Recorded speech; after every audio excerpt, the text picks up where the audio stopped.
Mga kababayan, ako isang sundalong retirado, 40 years na nakibakan sa kabundukan. Nandito ako sa lansangan.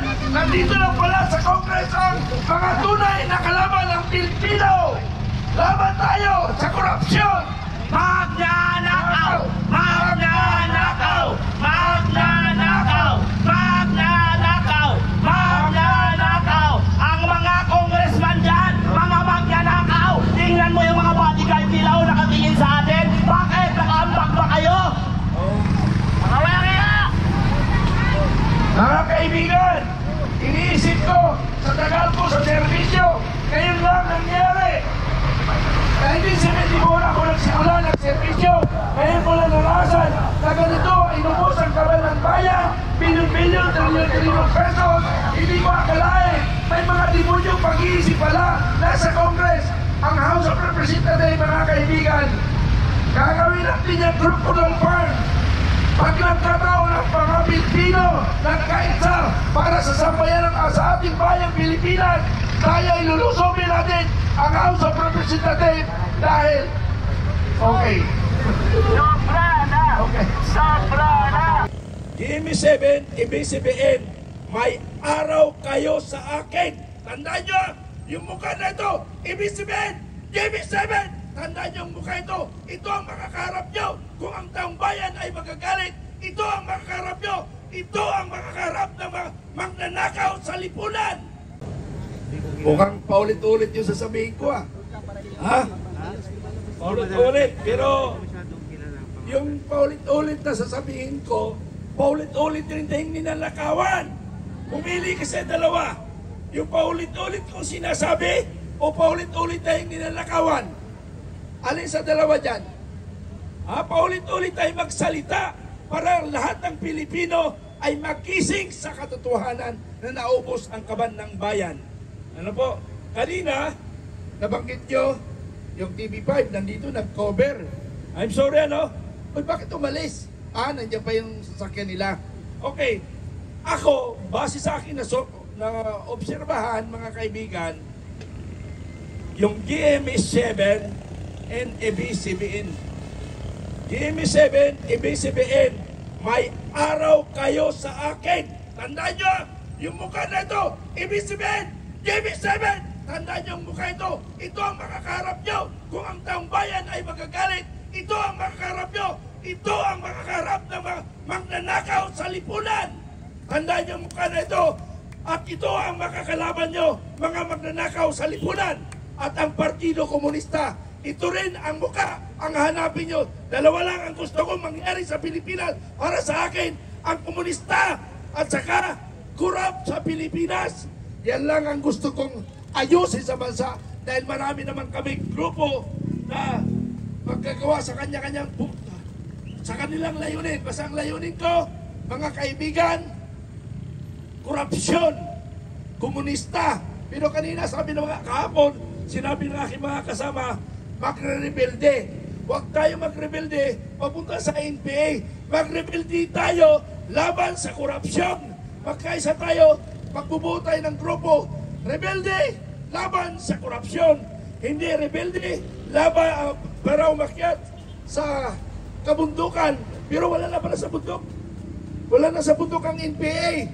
Nandito kahapon nga, di ba nandun? O nandun kahapon sa mga pulis. Yung mga NPA. Tandaan nyo mga kaibigan, hindi ko muna lalakasan ang boses ko para mas lalong klaro sa Pilipino.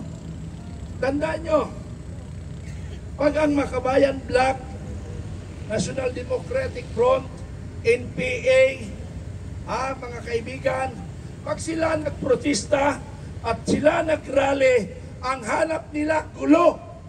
Gulo ang gusto nila sa lahat ng kanilang protesta o rally. Bakit? Yan ang hindi nyo alam. Bakit hindi nyo alam? Ang gusto ng NPA, ang gusto ng makakaliwa, ang gusto ng Makabayan Black na nasa Kongreso, gusto nila magkagulo. Magkagulo. Bakit? Bakit gusto nila magkagulo mga kaibigan? Dahil naghahanap sila ng isyu, naghahanap sila ng sisihin. Walang ibang sisihin kung hindi ang gobyerno. Ano? Gobyerno ang una nilang sisihin. Sino ang nakaharap sa gobyerno? Ang kapulisan. Gusto nila ang kapulisan masira ang image sa taong bayan. Yun ang layunin ng Makabayan Black. Tingnan nyo ha, mga 3 days ago, may rally sa Batasan. Nagkaroon ng rally. Tingnan mo yung mga tao na yan, o yung mga pulis na yan. Nakaganon lang sila, nagpuprotekta sa atin, tinadyakan pa. Nag-init ang dugo ko. Kasi kung nandun ako, tinadyak nila pulis. Ako rin ang tatadyak sa kanila. Ano ang kasalanan ng pulis doon? Wala silang kasalanan. Ang kasalanan nila ay nagtatanggol sa mga magnanakaw. Pero wala silang magagawa because they are only following orders from higher quarters, from their national leadership na bayad rin. Ay! Ha? Wala ko sinabi. Nadulas lang ako. Nadulas. Sorry. Nadulas po ako. Sorry, nadulas po ako. Okay. Pero pakiusap ko lang mga kababayan, ano? Pakiusap ko lang. Yung mga halaman dito, ang apakan nyo lang yung lupa. Yung halaman natin, yung halaman na pinaghirapan, dapat hindi masira. Kasi kalikasan yan. Pag may mga halaman, para bang mawala problema natin pag nakatanaw tayo sa mga green. Kaya pakiusap ko, walang aapakan ng mga halaman. Bagkos magtatanim pa tayo pagkatapos nito. Magtatanim tayo. At hindi tayo sagabal sa traffic. Mamaya na, hintuin natin traffic. Ay! Nagkamali ako. Kailangan ang daloy ng traffic is smooth. Huwag tayong magiging sagabal sa traffic.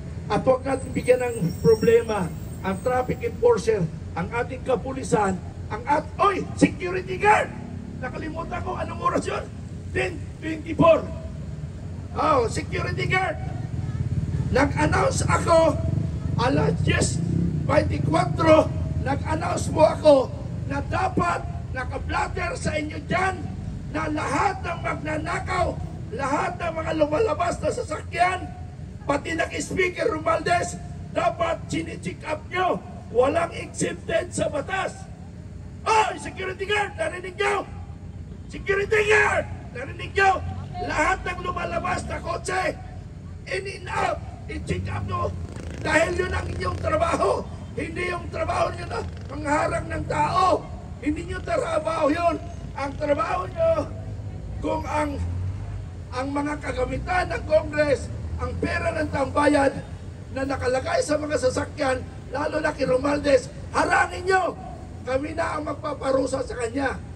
Ang malaga lang mga security guard, tandaan nyo hindi ako nagbibiro. Security guard, hindi ako nagbibiro. May papanagutan kayo sa taong bayan.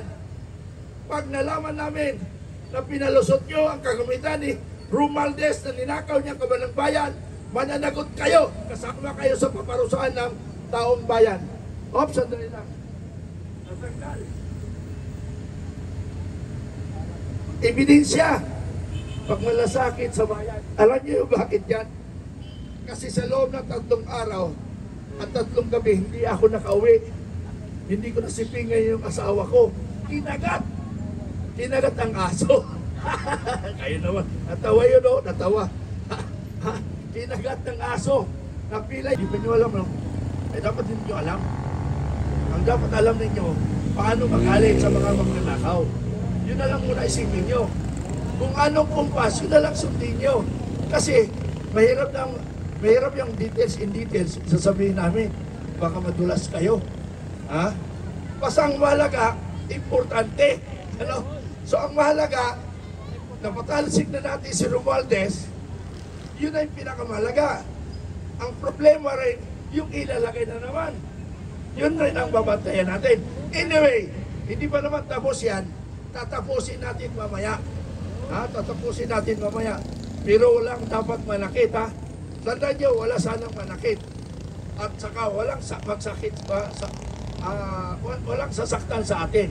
Hindi tayo manakit, huwag rin tayong saktan. Yun lang pakiusap ko. Kasi ako ang nakatuka doon sa bagay na yon, at ako ang nakipag-usap sa bagay na yon. Sino nakausap ko, hindi ko pwedeng sabihin dahil baka ipatawag ni Romualdez. Delikado. Ay, hindi na pala si Romualdez. Ipatawag ng police general. Pero inutusan niya ng mga kawatan. Wala kayong magagawa. Yung mga kapulisan yan, tulad ko rin yan, na nagsiservisyo noon. Wala silang magawa kung hindi sumunod lamang. Kung hindi sumunod lang sila. Kasi, pag mayroong nangyari, baka matanggal sila sa servisyo, kawawa naman. So, may bulong na naman sa akin. May bulong na naman sa akin. Malapit na! Malapit na! Kaya kayo, mga magnanakaw, malapit ang oras ninyo. Bilang na lang kayo ng oras, mayroon ako